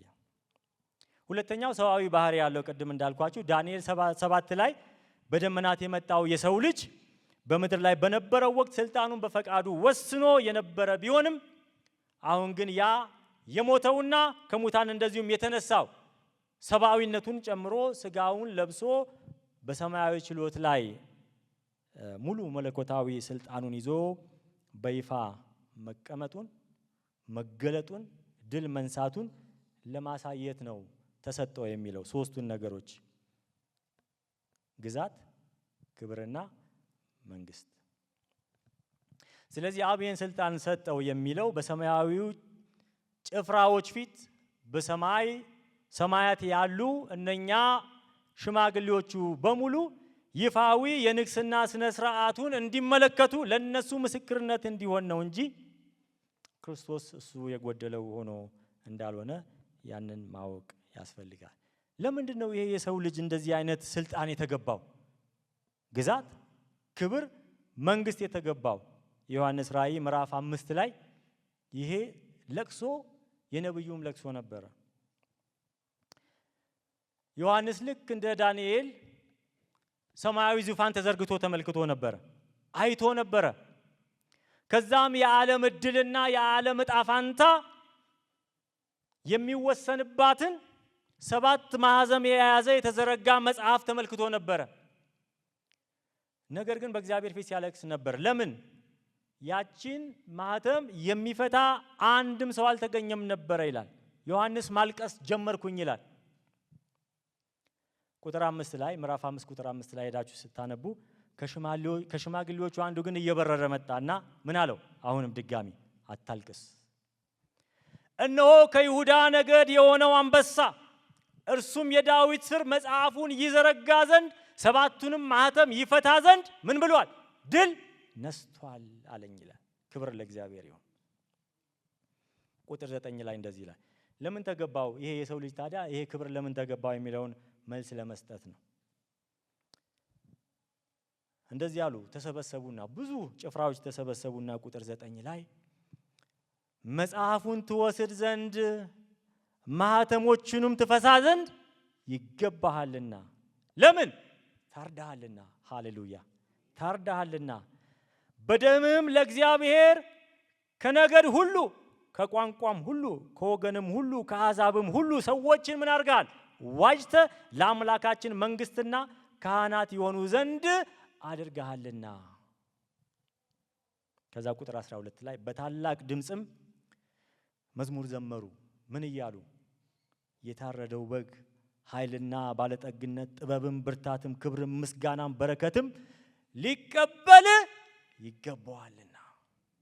ክብር ለእግዚአብሔር ይሁን። ለምን? ታርዷልና። ለምን ክብር፣ ግዛት፣ መንግስት ተገባው? ታርዷልና። የእግዚአብሔርን መንግስት በሙላት ወደዚህ ምድር አምጥቷልና። የአራዊቱን መንግስታት ዘመናቸውን አብቅቷልና። አቅማቸውን ከነሱ ላይ ወስዷልና። የሲኦልን ቁልፍ ከእጃቸው ነጥቋልና። 3 ነገርን ያደረገው ኢየሱስ ክርስቶስ መጥቶ የሰው ልጆች ጠላት የነበሩትን 3ቱን ከእግዚአብሔር የለዩትን 3ቱን ነገሮች ድል ነሳ ይላል መጽሐፍ ቅዱስ ሲናገር። አንደኛ ኃጢአትን ድል ነሳ። ክብር ለእግዚአብሔር ይሁን። ሰውን ከእግዚአብሔር የለየው ምንድን ነበር? ኃጢአት ነው። ያ ኃጢአት ነው ለአውሬዎቹን ጉልበት የሰጠው። ያ ኃጢአት ነው የስድብ ቃል እንዲናገሩ በልዑል ላይ አቅም የሆናቸው። ኃጢአት የማድረግ ፖቴንሻል በእጃቸው ገባ። ከእግዚአብሔር ፈቃድ ውጪ የራሳቸውን ፈቃድ ለማድረግ ልባቸው ዳዳ። ነገር ግን አንዱ መጣ። ክብር ለኢየሱስ ይሁን። ከኃጢአት በስተቀር በነገር ሁሉ እንደኛ የተፈተነ። ሁለተኛ ቆሮንቶስ ምዕራፍ 5 ቁጥር 21 ላይ እኛ በእርሱ ሆነን የእግዚአብሔር ጽድቅ እንሆን ዘንድ ኃጢአት ያላወቀውን እርሱን ስለኛ ምን አደረገው? ኃጢአተኛ አይደለም ያደረገው፣ ኃጢአት አደረገው። በኃጢአተኛና በኃጢአት መካከል ልዩነት አለ። ኢየሱስ ስለኔ ኃጢአተኛ አይደለም የሆነው። ኢየሱስ ስለኔ ምንድን ነው የሆነው? ኃጢአት ነው የሆነው። ስለዚህ ክርስቶስ ኃጢአትን ድል የነሳው ኃጢአትን ባለማድረግ ብቻ አይደለም፣ የኔና የእናንተንም ኃጢአት ተሸክሞ በመኖሩ ነው። ክብር ለእግዚአብሔር ይሁን። ስለዚህ ምን አደረገ? ይገባሃል ተባለ። ለምን? ታርደሃልና። የታረድከው ለምንድን ነው? ለሰዎች ኃጢአት። ኃጢአትን ምን አድርጓል? ድል ነስቷል። ሁለተኛው ኢየሱስ ክርስቶስ ድል የነሳው ለምንድን ነው? ራእይ መጽሐፍ ላይ ብትመለከት ድል ለነሳው እናደርጋለሁ፣ ድል ለነሳው እናደርጋለሁ ሲል ዋነኛ ኢየሱስ ክርስቶስ ድል የነሳቸው 3 ነገሮች እነዚህ ናቸው። አንደኛው ኃጢአት ነው። ሁለተኛው ደግሞ ሞት ነው። የኃጢአት ደሞዝ ምንድን ነው? ሞት ነው። ኃጢአት ካለ ሞት አለ። ኢየሱስ ክርስቶስ ግን በመስቀል ላይ ምን አለ? ተፈጸመ አለ። ክብር ለእግዚአብሔር ይሁን። ሞት አሁን ምን የለውም? አቅም የለውም። ሞት ወይ መውጊያ የት አለ? ሲኦል ወይ ድል መንሳት ወዴት አለ? የሞት መውጊያ ኃጢአት ነው። የኃጢአትም ኃይል ደግሞ ሕግ ነው። ሕግን ምን አደረገ? ፈጸመና አሸነፈው። ነገር ግን ለኛ በጌታችን በኢየሱስ ክርስቶስ በኩል ድል መንሳትን ለሚሰጠን ለእግዚአብሔር ምስጋና እንሆን ዘንድ ቀደሰን። ስለዚህ ሐዋርያው ጳውሎስ ሲናገር በእኛ ላይ የነበረውን የዕዳ ደብዳቤ ሁሉ ምን አደረገው? ደመሰሰው። መንግስቱን ያጸናው በዚህ ነው፣ ኃጢአተኞችን በመጨፍለቅ ሳይሆን። ቆላስይስ ምዕራፍ 2 ቁጥር 14 ላይ ያለው ቃል በጣም ደስ ይለኛል። እንደዚህ ይላል፣ በእኛ ላይ የነበረውን የዕዳ ደብዳቤ ደመሰሰው፣ እርሱንም በመስቀል ላይ ጠርቆ። የዕዳው ደብዳቤ ምንድን ነበር? የሞት ፍርድ ነበር። በቃ አለቀ። የታተመ የሞት ፍርድ ተፈርዶበታል ሰው ሁሉ። ለምን? ኃጢአት ስለሰራ፣ የእግዚአብሔር ክብር ስለጎደለው፣ ራሱን ማዳን ስለማይችል። እግዚአብሔር ደግሞ ከኃጢአተኛ ጋር ከነ ኃጢአቱ አይታረቅም። ለኃጢአት ምን ማድረግ አለበት? መስዋዕት መክፈል አለበት። ስለዚህ ኢየሱስ ክርስቶስ መጣና በእኛ ላይ የነበረውን የዕዳ ደብዳቤ ደመሰሰው፣ እርሱንም ምን አደረገው ይላል። ያን የዕዳ ደብዳቤ እርሱንም በመስቀል ላይ ምን አድርጎ? ጠርቆ ማለት ምንድነው? መፈናፈኛ እንዳያገኝ፣ እንዳያመልጥ፣ ወደ ግራም ወደ ቀኝም እንዳይል፣ ወደ ላይ ወደ ታችም እንዳይል። እስኪ አሜን በሉ። ሃሌሉያ። የዕዳ ጽሕፈታችን በመስቀል ላይ ምን ሆነ? ጠርቆ መንገድ ላይ እንደ ጉቶ እየሆነ እንቅፋት እየሆነ ያስቸገረውን ሁሉ እሱን ከመንገድ ላይ ምን አደረገው ነው የሚለው? ዞር አደረገው፣ አስወገደው። በእኛ ላይ የነበረውን የዕዳ ደብዳቤ ደመሰሰ፣ እርሱንም በመስቀል ላይ ጠርቆ ከመንገድ አስወገደው። አሁን የሞት ባህሪ ተለወጠ። ሞት ድሮ ምንድን ነበረ? ሰው እግዚአብሔርን ሳያውቅ ሰው ሲሞት ጥፋት ነበር፣ የዘላለም ጥፋት ነበር። ወደ ሲኦል ሰዎች የሚሄዱበት፣ የፍርድን ቀን በፍርሃት ቁጭ ብለው የሚጠባበቁበት፣ ከዲያብሎስና ከጭፍሮቹ ጋር የሚሄዱበት ኃይል ያለው ነበረ። ነገር ግን ለአማኞች ሞት አሁን ወደ ምን ተለወጠ? ወደ እንቅልፍ ተለወጠ። ያንቀላፋ ሰው ደግሞ አሁን ማታ ስናንቀላፋ ጠዋት ምን እንላለን? እንነሳለን። በክርስቶስ ሆነን ስናንቀላፋ ትንሣኤ አለ። ክብር ለእግዚአብሔር ይሁን። የእግዚአብሔር ቃል እንደውም ሲናገር በተሰሎንቄ ላይ ያሉ ክርስቲያኖች ተስፋ ቆርጠው ቁጭ ብለው ነበርና እንደው የሚወደው ያ አቶ ከበደ ሞተ እኮ በቃ በትንሣኤ ይነሳል ብዬ ስጠብቅ፣ ኢየሱስ ሲመጣ አብሮ ይሆናል ብዬ ስጠብቅ፣ አቶ ደቻሳ ወይም አቶ ገብረ መስቀል ምን ሆነ? ሞተ ብሎ ሲያለቅሱ ዝም በሉ። እነሱ እንደውም በትንሣኤ ቪአይፒ ናቸው። መጀመሪያ እነሱ ከሞት ምን ይሆናሉ? ይነሳሉ። የከበረ አካል ለብሰው ይነሳሉ። ከዛ በኋላ ነው እናንተ በሕይወት የቆማችሁት በቅጽበት ዓይን ስጋችሁ ወደማይበሰብሰው የከበረው አካል የሚለወጠው። ስለዚህ አሁን ለቅዱሳን ኢየሱስ ክርስቶስ መጣና በመስቀል ላይ ራሱን አሳልፎ ሰጠ። የዕዳ ደብዳቤያችንን ምን አደረገ? ደመሰሰ። ከዛ በኋላ እሱን ደግሞ በመስቀል ላይ ጠርቆ አስወገደው። ከዛ በኋላ ሞት አሁን መሸጋገሪያ ድልድይ ሆነ። ከአንደኛው ምድራዊ ከሆነው ኑሮ ወዴት? ወደ ዘላለማዊ ሕይወት የምንሸጋገርበት ድልድይ ነው። ስለዚህ አታልቅሱ አላቸው። ሌላው ሶስተኛው ኢየሱስ ድል የነሳው ዲያብሎስ ነው። የዚህ ሁሉ መሰረት የሆነው ዲያብሎስ ሰይጣን። ኃጢአትና ሞት እንግዲህ የሰይጣን ፈረሶች ናቸው። የዲያብሎስ ትልቁ መሳሪያ ናቸው። ምንና ምን? ኃጢአትና ሞት የሰይጣን ዲያብሎስ ትልቁ መሳሪያ ናቸው። ነገር ግን የዲያብሎስን ስራ ሊያፈርስ የእግዚአብሔር ልጅ ተገለጠ። ክብር ለጌታ ይሁን። የዲያብሎስን ስራ እንዲያፈርስ የእግዚአብሔር ልጅ ተገለጠ። በራሱ ሞት በሚባለው መሳሪያ ሰይጣን ዲያብሎስ ይዞት ለዘመናት ቁጭ ብሎ ሰዎችን ሲያስፈራራበት የነበረውን ሞት የሚባለውን መሳሪያ ኢየሱስ ክርስቶስ ተቀበለና በራሱ ላይ ፈጸመው። አንተ ሞኝ ነህ፣ ሰዎችን እዚህ እየገደልክ በቃ መጨረሻቸው ነው ብለህ ታስባለህ። አንጣው መሳሪያን ተቀበለው ኢየሱስ ክርስቶስ ራሱ ላይ። ሃሌሉያ። ለካ እሱ ይዞት ይሄ የሰው ልጅ ይዞት የመጣው መለኮት ሞት የሚያሸንፈው አይደለም። ሞትን ምን አደረገው? ድል ነሳው። ለምን ግዛት፣ ክብር፣ መንግስትም ተሰጠው? የመጨረሻው ሐሳቤ ቁጥሩ መጨረሻ ላይ ያለው ስለሚገባ ነው አለ። ሁለተኛው ደግሞ ወገኖችና አሕዛብ በተለያዩ ቋንቋዎችም የሚናገሩ ሁሉ ምን እንዲያደርጉ ነው? እንዲገዙለት። የግሪኩን ቴክስት ሄዳችሁ ብትመለከቱ የሰብትዋጀንቱን ወይም ደግሞ የአረማይኩን ቴክስት ስትመለከቱ እንዲያመልኩት ነው። ክብር ለእግዚአብሔር ይሁን። ይህ የሰው ልጅ የተባለው ፍጡር ቢሆን ኖሮ እዚህ ጋር እግዚአብሔር ከራሱ ቃል ጋር ይጣላ ነበር። ፍጡር አምልኮ አይቀበልም። ነገር ግን የሰው ልጅ ይህን ስልጣን የተሰጠው ለምንድን ነው? ሰዎች ምን አይነት ሰዎች? አይሁዳውያኖች ብቻ አይደሉም፣ ወገኖች ሁሉ ከህዝብ ከቋንቋ በተለያዩ ቋንቋዎች የሚናገሩ ሁሉ እንዲያመልኩት ነው። ይህ የሰው ልጅ መለኮታዊ መገለጫው ነው። ብቸኛ መለኮታዊ አምላክ የሆነው የሰው ልጅ የተባለው እርሱ አምልኮን የሚቀበል ነው።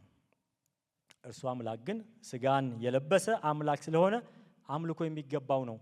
መለኮት የሆነው አምላክ የደህንነታችን ራስ የሆነው ክርስቶስ በገዛ ደሙ ክቡር ዋጋ ከፍሎ የተቀበለው የድል ዘውድ ነው፣ የድል አክሊል ነው።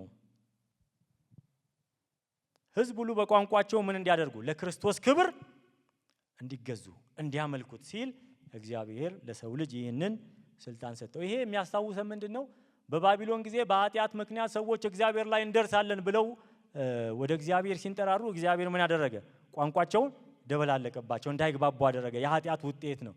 ያ በባቢሎን ጊዜ ተገንብቶ የነበረው ከእግዚአብሔር ጋር ይለያቸው የነበረውን ያንን የጥል ግድግዳ ቋንቋ አሁን ይሄ ምድራዊ የሆኑ መንግስታት፣ በአራዊት የተጠቀሱ መንግስታት አንዱ መሳሪያቸው መከፋፈል ነው። ያ የባቢሎንን ግንብ የኃጢአትን ውጤት ያስፈጽሙና በቋንቋ በነገድ በዘር በምን ይከፋፍላሉ አይደለ? ሰዎችን ያጫርሳሉ አይደለ?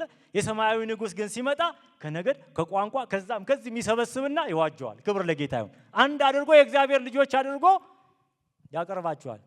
ያ ማለት አንድ ቋንቋ ይናገራሉ ማለት ነው። በየቋንቋቸው ያመልኩታል። ሐዋርያት ሥራ ምዕራፍ 2 ላይ ታስታውሳላችሁ። መንፈስ ቅዱስ በወረደ ጊዜ ሐዋርያቶች እዛው እያሉ ሰዎች ሁሉ ከግሪኩም ከምንም የመጡ በሙሉ በራሳቸው ቋንቋ እግዚአብሔርን ያመሰግኑ ነበረ። ከሰማይ በታች ሁሉ ያሉት ህዝቦች፣ ሰዎች ሁሉ የእግዚአብሔርን ታላቅ ስራ በገዛ ቋንቋቸው ሲናገሩ ሰሟቸው። እንግዲህ ይህ ዕለት በዛ ቀን የእግዚአብሔር መንፈስ በበዓለ ሃምሳ ቀን በወረደ ጊዜ የባቢሎንን ክፍፍል ያበቃበትና የዳንኤል ትንቢት በተግባር የተገለጠበት ይፋዊ ቀን ነው ማለት ነው። ተመሳሳይ በዮሐንስ ራእይ ምዕራፍ 7 ከቁጥር 9 እስከ 10 ላይም ዮሐንስ እንደዚህ ይላል። ከዚህም በኋላ አየሁ፣ እነሆም አንድ እንኳ ሊቆጥራቸው የማይችል ከህዝብና ከነገድ ከወገንም ከቋንቋም ሁሉ እጅግ ብዙ ሰዎች ነበሩ። ነጭ ልብስም ለብሰው የዘንባባም ዝንጣፊ በእጆቻቸው ይዘው በዙፋኑና በበጉ ፊት ቆመው በታላቅ ድምፅ እየጮሁ እንደዚህ ያሉ፣ በዙፋኑ ላይ ለተቀመጠው ለአምላካችንና ለበጉ ማዳን ነው አሉ። ክብር ለእግዚአብሔር ይሁን። ከነገድ ከቋንቋ ከዘር ከሃይማኖት ይህ ምድራዊ መንግስት አራዊታዊ መንግስት የተባለው ከግሪኩም ጀምሮ ከፋርስም ጀምሮ ከባቢሎን ጀምሮ ከሮማም ጀምሮ አሁንም በዚሁም ዘመን ያለው ሁሉ ሰዎችን የሚረግጥበት የሚለያይበት የራሱ የሆነው መሳሪያ ከዛ ከባቢሎን ግንብ ጊዜ ጀምሮ የኃጢአት ውጤት የሆነውን ያንን እየተቀበለ ያስፈጽማል። ክርስቶስ ግን ይመጣና ያንን ይገለብጥና በቋንቋ በዘር በሃይማኖት በነገድ የተለያዩትን አንዱን ከቻይና አንዱን ከአሜሪካ አንዱን ከኢትዮጵያ አንዱን ደግሞ ከኡጋንዳ ይሰበስብና ሁሉም በቋንቋቸው እሱን እግዚአብሔርን ያመሰግኑታል። ያ የጥል ግድግዳ ምን ሆነ ማለት ነው? ፈረሰ ማለት ነው። በመጨረሻ ላይ የግዛቱን አይነት ሲናገር ኔቸሩን ሲናገር ግዛቱ የማያልፍ የዘላለም ነው፣ መንግስቱም ደግሞ የማይጠፋ ነው። ቀደም ሲል የነበሩት ግዛታቸውም ውስን ነበረ፣ ቆይታቸውም ደግሞ የተወሰነ ነበር። ከባቢሎን ጀምሮ ባቢሎን ፈረሰ፣ ፋርስ መጣ። ከፋርስ መንግስት በኋላ ግሪክ መጣ። ከግሪክ በኋላ ሮማ መጣ። ያ በታሪክ ተፈጽሟል ብያችኋለሁ። ግን ይሄ ኃጢአታዊ የሆነው ማንነታችን ስቲል ስላለ ሲክሊካል ፓተርኑ አሁንም ይቀጥላል ክርስቶስ እስከሚመጣ ፍጻሜውን እስከሚያገኝ። አንድ መንግስት ግን ያንን ይወክላል ብለን አንናገርም፣ መጽሐፍ ቅዱስ ስለማይናገረን። የኃጢአት ውጤት አሁንም አለ፣ ግን ማብቂያ አለው። ክብር ለጌታ ይሁን። ማብቂያው ገና ወደፊት የሚመጣ ሳይሆን በመስቀል ላይ በኢየሱስ ክርስቶስ ተፈጽሟል። ለአንዴና ለመጨረሻ ጊዜ ግን ይሄ ኃጢአት በማይኖርበት ጊዜ የከበረውን አካል ስንለብስ ሞት በማይገዛበት ጊዜ ምድራዊ የሆኑ መንግስታት በማይሰለጥኑበት ጊዜ ኃጢአት አቅሙን በሚያጣበት ጊዜ ያን ጊዜ ፍጻሜው ይሆናል። የአውሬው መንግስት ምን አለው ማለት ነው? የማብቂያ ቀን ተቀጥሮለት ፈርሷል፣ እየፈረሰም ይሄዳል። የክርስቶስ መንግስት ግን ምን አለው? መጨረሻ የሌለው ነው፣ ፍጻሜ የሌለው ነው። እንግዲህ እኛ ብዙ ጊዜ ዘወትር በምድራዊ መንግስታት ላይ የመታመን አባዜ አለብን፣ የመታመን ፈተና አለብን። ደስታችንን ከፖለቲካ ድሎች ጋር ለማቆራኘት እንፈልጋለን። ከኢኮኖሚ መረጋጋት ጋር ለማድረግ እንፈልጋለን። ከማህበራዊ የበላይነት ጋር ለማገናኘት እንፈልጋለን። የምንወዳቸው ምድራዊ መዋቅሮቻችን ሲናወጡ ይህ የምናመልከው ጌታ ኢየሱስ ክርስቶስ የሰው ልጅ የተባለው በዙፋኑ ላይ የተቀመጠው እሱ ከዙፋኑ የወረደ ይመስለናል። ከዙፋኑ የወረደ ያህል እንደነግጣለን። ይህ የእግዚአብሔር ቃል ግን ዛሬ የሚናገረን ምንድን ነው? በሰዎችና በሚለዋወጡ መንግስታት በስጋ ለባሽ ላይ አትደገፉ። እውነተኛ ንጉሳችሁ እኔ ነኝ። ሃሌሉያ! እውነተኛ ንጉሳችሁ እኔ ነኝ። ድል የነሳሁላችሁ እኔ ነኝ። ያንን ድል ለእናንተ ምን ብያለሁ? አሳልፌ ሰጥቻችኋለሁ። ስለዚህ ምድራዊ በሆኑ ነገሮች ላይ አትታበዩ፣ ወይም ደግሞ በዛ ላይ ዝንባሌ አታደርጉ። የክርስቶስ ግዛት ዘላለማዊና የማይጠፋ ስለሆነ የእርሱ አካል የሆነችው ቤተ ክርስቲያንን ፈጽሞ ልትጠፋ አትችልም። በብዙ ነገስታቶች የተነሱ አሉ። ከኔሮ ጀምሮ ክርስቲያኖችን ለማጥፋት የተነሱ መንግስታቶች ነበሩ። ነገር ግን ይቺ ቤተ ክርስቲያን የተመሰረተችው በክርስቶስ ደም ነው። ቤተ ክርስቲያን ፈጽማ የማትናወጥ ባህሪ ያላት መሆኑን ማወቅ አለብን። ምድራዊ መንግስታት ይነሳሉ። አዎ ለጊዜው በጣም ኃይለኛ ይሆናሉ፣ ነገር ግን ይወድቃሉ። በተለይ ይሄ ከእግዚአብሔር ፈቃድና ሀሳብ ውጭ ሆኖ ቤተ ክርስቲያንን የሚያሳድዱ በእግዚአብሔር ላይ የስድብ ቃል የሚናገሩ። በእግዚአብሔር ላይ የስድብ ቃል መናገር ማለት ምንድን ነው? ባጭሩ እግዚአብሔር የለም የሚሉ። እግዚአብሔር አለ፣ ለዘላለም ይኖራል። ሃሌሉያ! የሌለውን ነገር ወደ መኖር የሚያመጣው ጌታ ለዘላለም አለ። እነሱ እንደዚህ እግዚአብሔር የለም እንዳሉ አይቀጥሉም። እግዚአብሔር መኖሩን መጥቶ ያሳያቸዋል። ንግስና ከእጃቸው ላይ ይነጥቃቸዋል። እውነተኛው ንጉሥ ያለው በሰማይ ነው። አሁን በቤተ ክርስቲያን ውስጥ ሆኖ እየነገሰ ያለው በዚህ ዓለም ላይ በቅዱስ ቃሉ የሰዎችን ልብ ለራሱ እያቀለጠ ያለ ራሱን ስጋውን ቆርሶ ለሕዝቡ እያካፈለ ያለ ጌታ ኢየሱስ ክርስቶስ አሁንም በዚህ ምድር ላይ አለ። አዎ ምድራዊ መንግስታት ይነሳሉ፣ አምባገነኖች ይፎክራሉ፣ ሕግ ያወጣሉ፣ ከዚያም ደግሞ እንደ ትቢያ ተበትነው ይቀራሉ። ይሄንን ታላላቅ ከሚባሉት አስፈሪ አራቱ ነገስታቶች ተምረናል። የባቢሎንን መንግስት፣ የፋርስን መንግስት፣ የግሪክን መንግስትና የሮማን መንግስት። የእግዚአብሔር ቃል ግን ለዘላለም ይኖራል። በቃሉ በጥምቀቱና በቅዱስ ቁርባኑ ዙሪያ የምትሰበሰበው ቤተ ክርስቲያን የማትጠፋ የመንግስቱ ባለቤት ናት። ክብር ለጌታ ይሁን። የዚህ መንግስት የማይጠፋው መንግስት ባለቤት ናት ቤተ ክርስቲያን። ለዚህ ነው ጌታችን ኢየሱስ ክርስቶስ በመስቀል ላይ ተፈጸመ ሲል የኃጢአት የሞትና የዲያብሎስ ስልጣን በህጋዊ መንገድ ተደምስሷል ማለት ነው። ክብር ለጌታ ይሁን። ጨርሻለሁ። ስለዚህ እርሱን ካያችሁ ይሄ የሰው ልጅ የሚመስለው በዘመናት ወደ ሸመገለው የገሰገሰው በደመና በዙፋኑ ላይ ቁጭ ያለው እግዚአብሔር ክብር የሰጠው ስልጣን የሰጠው ግዛት የሰጠው ፍጻሜ የሌለው መንግስት የሰጠው ኢየሱስ ክርስቶስን እርሱን ካያችሁ ሰዎችን በጨለማ አፍኖ የያዘውንና ወደ ሞት የሚነዳውን የክርስቶስን መንግስት ሊያፈርስ ሊቃወም የወጣውን አውሬ መፍራት ታቆማላችሁ ማለት ነው። ክብር ለጌታ ይሁን። የመጨረሻው ዘመን መቼ ነው? መቼም ይሁን ለኛ እግዚአብሔር የተናገረን አንድ ነገር ነው። ክርስቶስን እንድንፈልግ ነው በቃሉ። ሐሰተኛው ክርስቶስ የትኛው ነው? ፑቲን ነው? ትራምፕ ነው? ምናምን እንድንል አይደለም እግዚአብሔር የሚፈልገው። እውነተኛው ኢየሱስ ማን ነው? ሃሌሉያ! የሰው ልጅ የሚባለው እውነተኛ ሰው የሆነው እውነተኛ አምላክ የሆነው እሱን ካወቅን በቃ ያኛውን ባታውቁትም ተሸንፏል። ኢየሱስ ባለበት እሱ አብሮ አይኖርማ። ስለዚህ ሐሰተኛውን ማን ነው እያለን ጊዜያችንን ከምናጠፋ እውነተኛውን ያዝ። እውነተኛውን ከያዝን ሐሰተኛው ይጠፋል በራሱ ጊዜ። ጌታ ይርዳን። አሜን። የምናመልከው አምላክ ታላቅ ነው፣ ግዛቱም የማይጠፋ ነው። እኛ ደግሞ የእሱ ቤተ ክርስቲያን ስለሆን የዚህ መንግስቱ ተካፋዮች ነን። በዚህ ደስ እያለን በተስፋ እንኑር። ጌታ ይባርካችሁ። እንጸልያለን።